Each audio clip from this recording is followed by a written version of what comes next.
To adults, a decade might not seem like a long time. It might feel like it passes in an instant. However, my daughter, who was once a primary school student, is now old enough to be a working adult. My husband, Paul, who left us on his own will, has been staying at his parents' house for a decade now, failing to fulfill his duties as a father. My mother-in-law, who allowed this, is the same.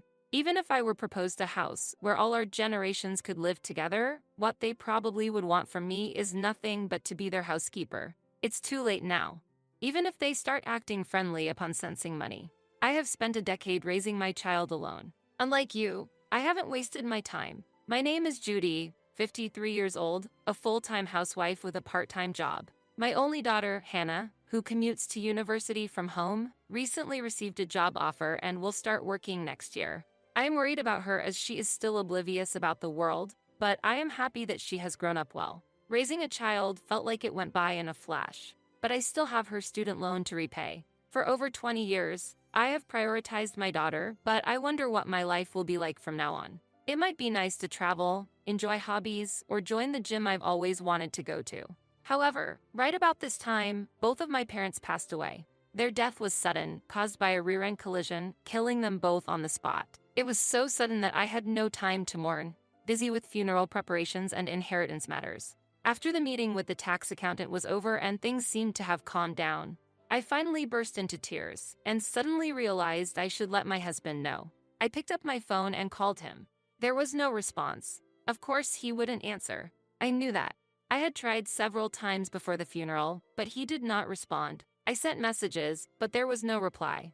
After several attempts, I got busy and forgot about him. More than a week had passed. I don't consider myself heartless for not thinking about my husband at such a time. In fact, it's been years since my husband stopped coming home. He's not missing. He's living at his parents' house. Since he left the house of his own accord, he has kept his distance from me. At times it can be troublesome and annoying if you can't get in contact. If there is an emergency, I can only leave a message with his parents' home phone. I was puzzled when my husband first left. I don't really know why he left since he refused to talk to me about it. But I could care less about the reason once I was caught up with childcare and a full-time job. I felt it was pointless to try to understand someone who would go to such lengths to abandon his family. From the beginning of our marriage, he had prioritized his own family more than us. We argued about this many times. Even if I emphasized repeatedly that we had our own family to protect, he would break his promises whenever his mother would ask him for a favor. It didn't matter if we had prepared to go out or booked a trip. Still, I felt he tried to contribute to the family when our daughter was young. But when our daughter reached teenage years and her attitude towards her father became colder, his mother suddenly hurt her back. That year, there was a lot of snow, and my daughter and I had caught colds. He said he would help out at his parents' house for a while, since it was a difficult time for his mother, but he never came back. How a husband who couldn't handle household chores at all was useful? I don't know, but my mother-in-law kept him there, saying it was okay for him to stay as long as he liked, pampering him. The overprotective and overly interfering mother-in-law was spoiling her grown-up son. As a result, my husband couldn't escape the luxury of living at his parents' home. To my mother-in-law, I was the bad daughter-in-law who stole her precious son. Their behavior truly was unreasonable and unbearable. Since I had no choice, I contacted my husband's parents' house. The one who picked up the phone, however, was my mother-in-law. "Hello, Mother, it's Judy. Is Paul there? I can't get in touch with him. What's wrong? I need to speak to him. Can you put him on the line, please? What do you need to talk to him about? I'll let him know." This was the usual exchange. Because of this, I haven't had a direct conversation with my husband in years. Actually, my parents have passed away. What? Considering the current situation, we held the funeral with only close family and friends. Why didn't you tell me such an important thing immediately? I tried several times. I can't believe this. How could you lack such common sense? I had no idea what she was talking about. What exactly does she mean by common sense? Outrageous. Why would you wait to tell me until after the funeral is over? That's why you're. By the way, what will you do with your parents' house? We're gathering as a family this weekend to sort things out. Then, my mother-in-law paused for a moment and said, "The big house." Yes, it might take some time since the house is huge. I see. My mother-in-law laughed ominously. Do you have something to say? No, not at all. It's nothing. Is that so? Then I'll excuse myself. After hanging up, my daughter Hannah looked at me with concern. Are you okay? You look upset. There's no need to force yourself to contact grandma or dad. You're too diligent, Mom, my daughter said with worry. It's not that simple. You have way too much sense of obligation, Mom. Hearing my daughter's concern, I responded, I just don't want to be thought of as unreasonable. Inside, I was raging with anger. I even thought it might be better to just cut ties with them. However, to my daughter, he still is her one and only father. It wasn't that easy to sever ties with them. The weekend arrived, and me and my daughter went to my family home. My siblings took care of the cleanup, and everyone played their roles, progressing steadily. Clearing out a house that no one has lived in was harder than I had imagined. We decided to leave the larger furniture and appliances to a professional service. All of a sudden, I received a call from my mother-in-law. It was rare for her to contact me. Judy, how's the cleanup going? Is everything all right? My mother-in-law asked cheerfully. It's as if she had some good news. She continued, actually, I'm busy with something urgent right now and won't be able to make it today. Sorry for that.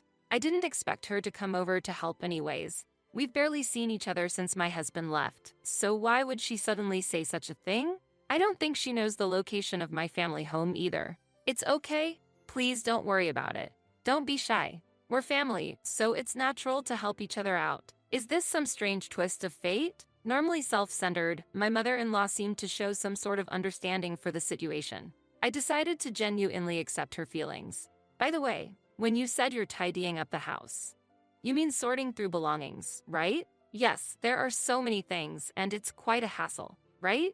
It must be difficult to be surrounded by so many things. Yes, especially with dresses and artworks. It's really challenging when there are items that we don't know what to do with them. I see.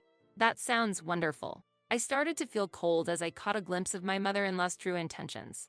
I was a fool to think she was genuinely concerned. How could she possibly have been concerned with not being able to help? Is that all you wanted to discuss? Actually, I was genuinely curious as to how much your parents left you behind. What? Well, it's my turn next, after all. I just wanted to know, merely for reference. That varies from one family to another. Well, yes, but it wouldn't hurt to tell me a little, would it? I couldn't contain my irritation. During the 10 years we haven't met, did my mother-in-law grow old and become more audacious and greedy? My parents had instructed in their will that the inheritance be divided equally among us siblings. Needless to say, my mother-in-law has no right to interfere. Let's make this clear. The inheritance will be divided into 3, so it has nothing to do with you, Mother. What? I'm busy right now, so I'll excuse myself. With that, I ended the call. Her attitude was extremely rude. My parents had passed away, and she didn't offer condolences, only inquired about the inheritance. Then, my daughter, who had been tidying up another room, came over. Was that grandma on the phone? Yes, it was. What happened? Nothing for you to worry about. I replied with a wry smile, and my daughter looked slightly displeased. I'm an adult now, you know. Stop treating me like a child. I hadn't meant it that way, but her assertive response surprised me a bit.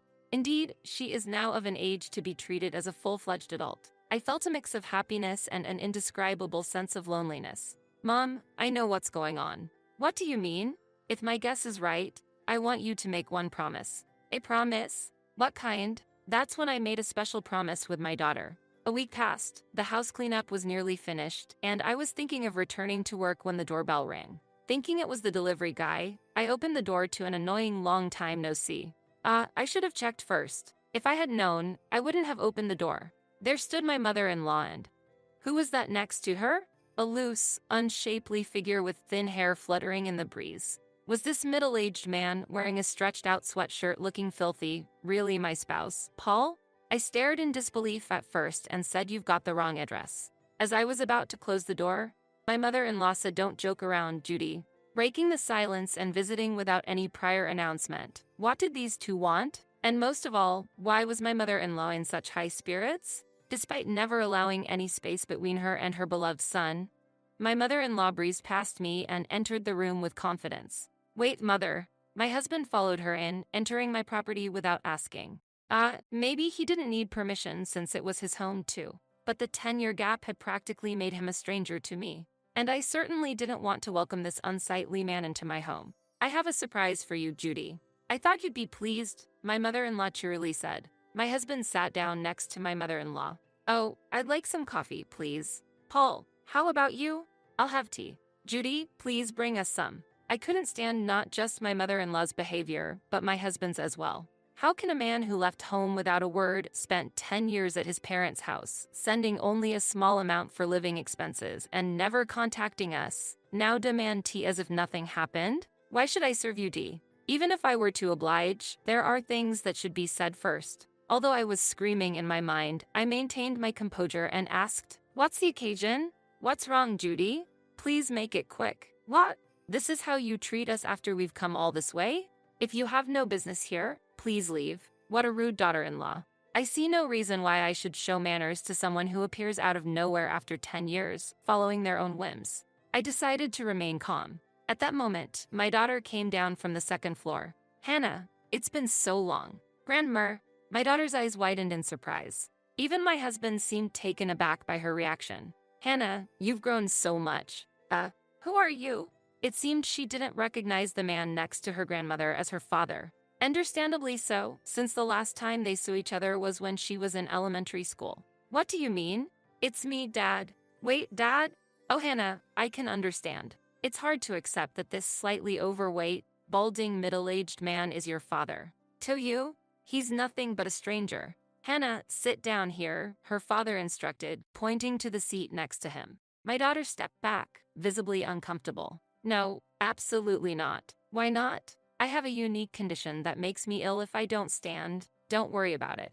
I felt sorry for my daughter. To suddenly have such a health issue. "Take a look at this," my mother-in-law suggested. She pulled out architectural plans from an envelope she brought, featuring the logo of a renowned architectural firm. The floor plan showed enough rooms for 4 families to live comfortably, a rooftop garden plan, and sketches of a palace-like exterior. A catalog for luxury cars was subtly included as well. "How do you like it?" "What is this?" "We planned our ideal home. Isn't it wonderful?" My mother-in-law seeked agreement, but I was wondering how I should respond. "The kitchen and utilities can be chosen as you like, Judy." "What do you mean?" "No need to be shy. It's your right to decide since you'll be the one using it." "Using it? What do you mean?" "I recently realized we should live together as a family, and since we just happened to get some money on our hands." "What timing, don't you agree?" "That is." "I don't know the specifics, but how does that involve me?" "We're family, aren't we?" "I believe family possessions should be shared." I couldn't grasp the details, but it was clear to me that my mother-in-law was going out of control. Desperate to turn the situation around, I turned to my husband. "What do you think?" However, in response to my question, they just exchanged looks and nodded silently. Then, my mother-in-law whispered something to my husband so I couldn't hear. It's as if a secret meeting was taking place. My husband finally spoke up. "Seems like it's time for me to return home." Confused, I let out an unintelligible noise. "What?" "With the $3 million we inherited, I'm thinking of building a 2-family house to live there with my parents." My mother-in-law nodded smugly. "Isn't that a great plan?" Hearing this, my daughter couldn't hold back and exclaimed, "Did you hear that?"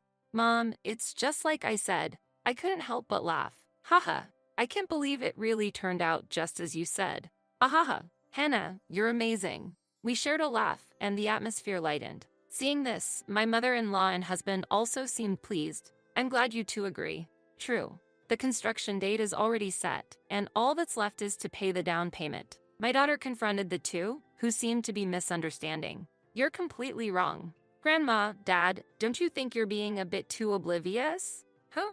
Even if you say you want to live together, I absolutely refuse to take care of the two of you who have troubled Mom for years." Surprised, my mother-in-law exclaimed, "What? Mom, I won the bet, so keep your promise." My daughter said energetically.